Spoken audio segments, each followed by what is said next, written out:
ನಮಸ್ಕಾರ ಸ್ನೇಹಿತರೆ. ಎಚ್.ಡಿ. ಕುಮಾರಸ್ವಾಮಿ ಮತ್ತು ಪ್ರದೀಪ್ ಈಶ್ವರ್ ನಡುವೆ ಮಾತಿನ ಯುದ್ಧ ಜೋರಾಗಿದೆ. ಎಷ್ಟರ ಮಟ್ಟಿಗೆ ಅಂದ್ರೆ ಜೆಡಿಎಸ್ ಕಾರ್ಯಕರ್ತರು ಪ್ರದೀಪ್ ಮೇಲೆ ಚಪ್ಪಲಿ ಕೂಡ ಎಸ್ತಿದ್ದಾರೆ. ಹಾಗಾದ್ರೆ ಕೇಂದ್ರ ಸಚಿವ ಎಚ್.ಡಿ. ಕುಮಾರಸ್ವಾಮಿ ಮತ್ತು ಶಾಸಕ ಪ್ರದೀಪ್ ಈಶ್ವರ್ ಇವರಿಬ್ಬರಲ್ಲಿ ಬೆಸ್ಟ್ ಯಾರು ಅಂತ ಈ ಹಿಂದೆನೆ ಒಂದು ವಿಡಿಯೋ ಮಾಡಿದ್ವಿ. ಅದನ್ನ ಈಗ ಮತ್ತೊಮ್ಮೆ ಪಬ್ಲಿಷ್ ಮಾಡ್ತಿದೀವಿ. ಕೊನೆವರೆಗೂ ನೋಡಿ. ಜನನ ಮತ್ತು ಬಾಲ್ಯ. ಮಾಜಿ ಸಿಎಂ ಕುಮಾರಸ್ವಾಮಿ 1959ರ ಡಿಸೆಂಬರ್ 16ರಂದು ಹಾಸನ ಜಿಲ್ಲೆಯ ಹರದನಹಳ್ಳಿಯಲ್ಲಿ ಜನಿಸಿದ್ರು. ತಂದೆ ದೇವೇಗೌಡ, ತಾಯಿ ಚೆನ್ನಮ್ಮ. ದೇವೇಗೌಡರು ರಾಜಕೀಯದಲ್ಲಿ ತೊಡಗಿಸಿಕೊಂಡಿದ್ರಿಂದ ಇವರಿಗೆ ಯಾವುದೇ ಕೊರತೆ ಇರಲಿಲ್ಲ. ಬಾಲ್ಯ ತುಂಬಾ ಆರಾಮಾಗಿ ಕಳೆದ್ರು. ಅದೇ ರೀತಿ ಪ್ರದೀಪ್ ಈಶ್ವರ್ ಚಿಕ್ಕಬಳ್ಳಾಪುರದ ಪೇರೆಸಂದ್ರದಲ್ಲಿ 1985ರಲ್ಲಿ ಜನಿಸಿದ್ರು. ತಂದೆ ಈಶ್ವರ್, ತಾಯಿ ಮಂಜುಳಾ. ಇವರದ್ದು ಆರಂಭದಲ್ಲಿ ಒಂದು ಹಂತಕ್ಕೆ ಶ್ರೀಮಂತ ಕುಟುಂಬವಾಗಿಯೇ ಇತ್ತು. ಯಾವುದಕ್ಕೂ ಕೊರತೆ ಇರಲಿಲ್ಲ. ಇವರಿಗೆ ಚೇತನ್ ಅನ್ನೋ ತಮ್ಮ ಕೂಡ ಇದ್ದಾರೆ. ಆದ್ರೆ ನಂತರದಲ್ಲಿ ಇವರ ಕುಟುಂಬಕ್ಕೆ ಸಂಕಷ್ಟ ಎದುರಾಯಿತು. ಬಡತನದಲ್ಲಿ ಸಿಲುಕಿಬಿಡ್ತು. ಹಣಕಾಸಿನ ಸಮಸ್ಯೆಯಿಂದ ತಂದೆ ತಾಯಿ ಆತ್ಮಹತ್ಯೆ ಮಾಡಿಕೊಂಡು ಬಾರದೂರಿಗೆ ಪಯಣಿಸಿದ್ರು. ಹೆಚ್ಚು ಕಷ್ಟ ಅನುಭವಿಸಿದ್ದು ಯಾರು? ಎಚ್.ಡಿ. ಕುಮಾರಸ್ವಾಮಿಗೆ ಯಾವುದೇ ರೀತಿಯ ಕಷ್ಟಗಳು ಎದುರಾಗ್ಲಿಲ್ಲ.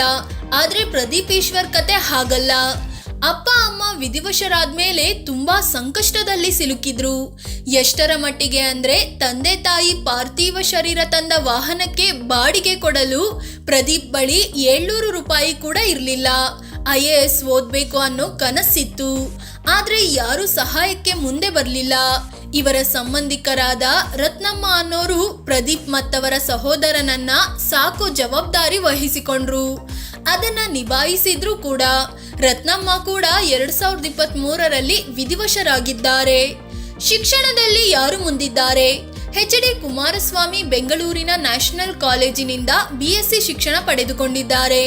ಇನ್ನು ಪ್ರದೀಪ್ ಈಶ್ವರ್ ಸಿದ್ಧಗಂಗಾ ಮಠದಲ್ಲಿ ಆರಂಭಿಕ ಶಿಕ್ಷಣ ಕಂಪ್ಲೀಟ್ ಮಾಡಿದ್ರು. ನಂತರ ಚಿಕ್ಕಬಳ್ಳಾಪುರದ ಸರ್ ಎಂ ವಿಶ್ವೇಶ್ವರಯ್ಯ ಕಾಲೇಜಿನಲ್ಲಿ PUC ಮುಗಿಸಿದ್ರು. ಈ ನಡುವೆ ಇವರ ತಂದೆ ತಾಯಿ ವಿಧಿವಶರಾಗಿದ್ರಿಂದ ಓದು ನಿಲ್ಲಿಸಬೇಕಾಯಿತು. ರಾಜಕೀಯಕ್ಕೂ ಮುನ್ನ ಮಾಡಿದ್ದೇನು?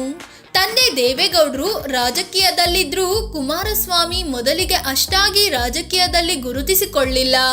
ಶಿಕ್ಷಣ ಕಂಪ್ಲೀಟ್ ಆದ್ಮೇಲೆ ಸಿನಿಮಾ ಕ್ಷೇತ್ರಕ್ಕೆ ಬಂದ ಎಚ್.ಡಿ.ಕೆ ವಿತರಕರಾಗಿ, ನಿರ್ಮಾಪಕರಾಗಿ ಕೆಲಸ ಮಾಡಿದ್ರು. PUC ಆದ್ಮೇಲೆ ಓದು ನಿಲ್ಲಿಸಿದ ಪ್ರದೀಪ್ ಈಶ್ವರ್ ತಾವು ಉಳಿಯುತ್ತಿದ್ದ ರೂಮಿನ ಬಾಡಿಗೆ ಕಟ್ಟಲು ದುಡ್ಡಿಲ್ಲದೆ, ಊಟಕ್ಕೂ ಇಲ್ಲದೆ ಪರದಾಡಿದ್ದ ದಿನಗಳಿದ್ವು. ಇದರ ನಡುವೆ ಇವರು ಟಿವಿಯಲ್ಲಿ ಲೈಫ್ ಈಸ್ ಬ್ಯೂಟಿಫುಲ್ ಅನ್ನೋ ಮೋಟಿವೇಶನಲ್ ಕಾರ್ಯಕ್ರಮ ಕೂಡ ನಡೆಸಿಕೊಟ್ರು. ಪ್ರದೀಪ್ ಈಶ್ವರ್ ಪಾರ್ಟ್ ಟೈಮ್ ಆಗಿ ಕಾಲೇಜುಗಳಲ್ಲಿ ಟೀಚಿಂಗ್ ಕೆಲಸ ಮಾಡ್ತಿದ್ರು. ನಂತರದಲ್ಲಿ ಪರಿಶ್ರಮ ಅಕಾಡೆಮಿ ಹುಟ್ಟು ಹಾಕಿದ್ರು. 2 ಚೇರ್ ತಂದು ಸಣ್ಣದಾಗಿ ಶುರು ಮಾಡಿದ ಈ ಸಂಸ್ಥೆ ಇಂದು ಹೆಮ್ಮರವಾಗಿ ಬೆಳೆದಿದೆ. ಇಲ್ಲಿ ಸಾವಿರಾರು ವಿದ್ಯಾರ್ಥಿಗಳು ಶಿಕ್ಷಣ ಪಡಿತಿದ್ದಾರೆ. ದೊಡ್ಡ ದೊಡ್ಡ ಸಂಸ್ಥೆಗಳಿಗಿಂತಲೂ ಇವರ ಅಕಾಡೆಮಿಯ ಸಕ್ಸಸ್ ರೇಟ್ ಜಾಸ್ತಿ ಇರೋದು ವಿಶೇಷ. ರಾಜಕೀಯ ಎಂಟ್ರಿ ಪಡೆದಿದ್ದ ಹೇಗೆ? ಕುಮಾರಸ್ವಾಮಿ ಅವರು 1994ರ ವಿಧಾನಸಭೆ ಚುನಾವಣೆಯಲ್ಲಿ ಮೊದಲ ಬಾರಿಗೆ ದೇವೇಗೌಡರ ಪರವಾಗಿ ಪ್ರಚಾರ ಮಾಡೋ ಮೂಲಕ ರಾಜಕೀಯಕ್ಕೆ ಎಂಟ್ರಿ ಕೊಟ್ರು. ಅದೇ ಪ್ರದೀಪ್ ಈಶ್ವರ್ 2018ರ ವಿಧಾನಸಭೆ ಚುನಾವಣೆಯಲ್ಲಿ ಪಕ್ಷೇತರ ಅಭ್ಯರ್ಥಿ KV ನವೀನ್ ಕಿರಣ್ ಅನ್ನೋರ ಪರ ಪ್ರಚಾರ ಮಾಡಿದ್ರು. ಸೋಷಿಯಲ್ ಮೀಡಿಯಾದಲ್ಲಿ ಆಗಲೇ ಫುಲ್ ಸದ್ದು ಮಾಡಿದ್ರು. ಆದ್ರೆ ಚುನಾವಣೆಯಲ್ಲಿ ಕಾಂಗ್ರೆಸ್ನಿಂದ ಸ್ಪರ್ಧಿಸಿದ್ದ K. ಸುಧಾಕರ್ ವಿನ್ ಆದ್ರು. ಚುನಾವಣೆ ಮುಗಿಯುವಷ್ಟರಲ್ಲಿ ಪ್ರದೀಪ್ ಈಶ್ವರ್ ವಿರುದ್ಧ 20ಕ್ಕೂ ಹೆಚ್ಚು ಕೇಸ್ಗಳನ್ನ ಹಾಕಲಾಗಿತ್ತು. ಈ ವೇಳೆ ಪ್ರತಿಭಟನೆ ನಡೆಸಿ ಜೈಲಿಗೆ ಹೋಗಿ ಬಂದ ಪ್ರದೀಪ್ ಈಶ್ವರ್ಗೆ ಭರ್ಜರಿ ಸ್ವಾಗತ ಸಿಕ್ತು. ಇದಾದ್ಮೇಲೆ ಪ್ರದೀಪ್ ರಾಜಕೀಯದಲ್ಲಿ ಫುಲ್ ಆಕ್ಟಿವ್ ಆದ್ರು. ರಾಜಕೀಯ ಅನುಭವ ಏನು? ಕುಮಾರಸ್ವಾಮಿ 1996ರ ಲೋಕಸಭೆ ಚುನಾವಣೆಯಲ್ಲಿ ಜನತಾದಳದಿಂದ ರಾಮನಗರ ಕ್ಷೇತ್ರದಲ್ಲಿ ಸ್ಪರ್ಧಿಸಿ ಗೆದ್ರು. ಅಲ್ಲಿಂದ ಇಲ್ಲಿಯವರೆಗೆ 5 ಸಲ ವಿಧಾನಸಭೆ, 3 ಸಲ ಲೋಕಸಭೆಗೆ ಆಯ್ಕೆ ಆಗಿದ್ದಾರೆ. ಜೊತೆಗೆ 1 ಸಲ ಬಿಜೆಪಿ ಜೊತೆ, ಮತ್ತೊಂದು ಸಲ ಕಾಂಗ್ರೆಸ್ ಜೊತೆಗೆ ಮೈತ್ರಿ ಮಾಡಿಕೊಂಡು 2 ಸಲ ಸಿಎಂ ಆಗಿದ್ದಾರೆ. ವಿಪಕ್ಷ ನಾಯಕರಾಗಿ, JDS ರಾಜ್ಯಾಧ್ಯಕ್ಷರಾಗಿಯೂ ಕೆಲಸ ಮಾಡಿದ್ದಾರೆ. ಈಗ ಮತ್ತೆ ಬಿಜೆಪಿ ಜೊತೆ ಕೈ ಜೋಡಿಸಿ ಕೇಂದ್ರದಲ್ಲಿ ಸಚಿವರು ಆಗಿದ್ದಾರೆ.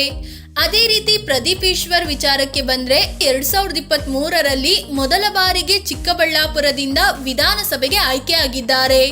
ಸುಧಾಕರ್ ಬಿಜೆಪಿಗೆ ಹೋದ್ಮೇಲೆ ಚಿಕ್ಕಬಳ್ಳಾಪುರದಲ್ಲಿ ಪ್ರದೀಪ್ರನ್ನ ಕಾಂಗ್ರೆಸ್ ಬೆಳೆಸ್ತಿದೆ. ಕುಟುಂಬ ಮತ್ತು ಮಕ್ಕಳು ಹೇಗಿದ್ದಾರೆ? ಮಾಜಿ ಸಿಎಂ ಕುಮಾರಸ್ವಾಮಿ 1986ರಲ್ಲಿ ಅನಿತಾ ಕುಮಾರಸ್ವಾಮಿ ಅನ್ನೋರನ್ನ ಮದುವೆ ಆದ್ರು. ದಂಪತಿಗೆ ನಿಖಿಲ್ ಅನ್ನೋ ಮಗ ಕೂಡ ಇದ್ದಾರೆ. ಇವರು ಕೂಡ ರಾಜಕೀಯದಲ್ಲಿದ್ದಾರೆ. 2006ರಲ್ಲಿ ಕುಮಾರಸ್ವಾಮಿ ನಟಿ ರಾಧಿಕಾರನ್ನು ಮದುವೆ ಆದ್ರು. ಇವರಿಬ್ಬರಿಗೆ ಶಮಿಕಾ ಅನ್ನೋ ಮಗಳು ಕೂಡ ಜನಿಸಿದ್ರು. ಆದ್ರೆ ಈ ವಿಚಾರ ಯಾರಿಗೂ ಗೊತ್ತಿರಲಿಲ್ಲ. 2010ರಲ್ಲಿ ರಾಧಿಕಾ ಅವರೇ ಖುದ್ದು ಈ ವಿಚಾರವನ್ನ ಬಹಿರಂಗಗೊಳಿಸಿದ್ರು. ಇನ್ನು ಪ್ರದೀಪ್ ಈಶ್ವರ್ ನಯನ ಅನ್ನೋರನ್ನ ಮದುವೆ ಆಗಿದ್ದು ಅವರು ಟೀಚಿಂಗ್ ಕ್ಷೇತ್ರದಲ್ಲಿ ತೊಡಗಿಸಿಕೊಂಡಿದ್ದಾರೆ. ದಂಪತಿಗೆ ಒಂದು ಮಗು ಕೂಡ ಇದೆ. ಇಬ್ಬರ ಹೆಸರಲ್ಲಿ ಆಸ್ತಿ ಎಷ್ಟಿದೆ? ಕುಮಾರಸ್ವಾಮಿ ಬರೋಬ್ಬರಿ 217 ಕೋಟಿ ರೂಪಾಯಿ ಮೌಲ್ಯದ ಆಸ್ತಿ ಹೊಂದಿದ್ದಾರೆ. ಪತ್ನಿ ಅನಿತಾ ಹೆಸರಲ್ಲಿ 154 ಕೋಟಿ ರೂಪಾಯಿ ಮೌಲ್ಯದ ಆಸ್ತಿ ಮಾಡಿದ್ದಾರೆ. ಅದೇ ರೀತಿ HDK ಒಟ್ಟು 82 ಕೋಟಿ ರೂಪಾಯಿಯಷ್ಟು ಸಾಲ ಕೂಡ ಹೊಂದಿದ್ದಾರೆ. ಇನ್ನು ಪ್ರದೀಪ್ ಈಶ್ವರ್ 69 ಲಕ್ಷ ರೂಪಾಯಿ ಆಸ್ತಿ ಘೋಷಿಸಿಕೊಂಡಿದ್ದಾರೆ. ಪತ್ನಿ ನಯನ 20,20,000 ರೂಪಾಯಿ ಆಸ್ತಿ ಹೊಂದಿದ್ದಾರೆ. ಇನ್ನು ಪ್ರದೀಪ್ ಒಟ್ಟು 17,28,000 ರೂಪಾಯಿ ಸಾಲ ಕೂಡ ಘೋಷಿಸಿಕೊಂಡಿದ್ದಾರೆ.